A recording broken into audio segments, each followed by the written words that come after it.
Bugün həyatımın ən ağır, ən qaranlıq günüdür.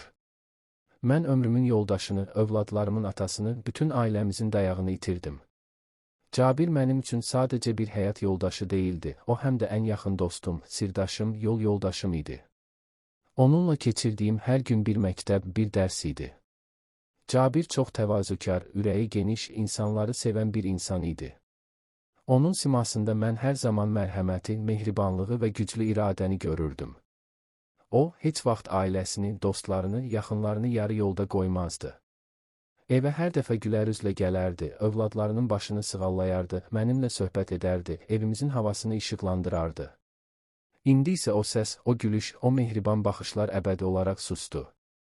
Mən onunla uzun illər yan-yana yaşadım, həyatın həm çətin, həm də gözəl anlarını onunla birlikdə keçirdim. O, ailəsini hər şeydən üstün tuturdu. Hər zaman deyirdi ki, insan dünyada öz ailəsi ilə xoşbəxtdirsə, deməli, hər şeyi qazanıb. Mən indi başa düşürəm ki, Cabir bizim üçün yalnız bir ata və ər deyil, həm də həyat dərsi idi.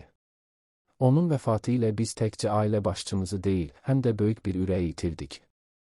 Mən bilirəm ki, təkcə biz yox, bütün Azərbaycan xalqı bugün böyük bir insanın itkisini yaşayır. Çünki Cabiri tanıyan hər kəs onun səmimiyyətini, doğruluğunu, insana verdiyi dəyəri yaxşı bilirdi. Əziz həyat yoldaşım Cabir, sən getdin, amma sənin xatirən hər zaman bizimlə olacaq. Mən övladlarımıza sənin yolunu, sənin dəyərlərini öyrədəcəyəm. Onlar böyüyəndə də biləcəklər ki, onların atası dürüst, zəhmətkeş və çox sevilən bir insan olub. Bizim evimizin hər küncündə, hər xatirədə sənin izi qalacaq. Mən bütün qohumlara, dostlara, tanışlara minnətdaram ki, bu çətin günlərdə yanımızdadırlar. Onların dəstəyi, duaları bizi biraz da olsa gücləndirir. Amma bu ağrının dərmanı yoxdur. Mənim yeganə təsəllim odur ki, Allah böyükdür, mərhəmətlidir və inanıram ki, Cabirin ruhu onun rəhmətindədir. O, bizim ürəklərimizdə hər zaman yaşayacaq.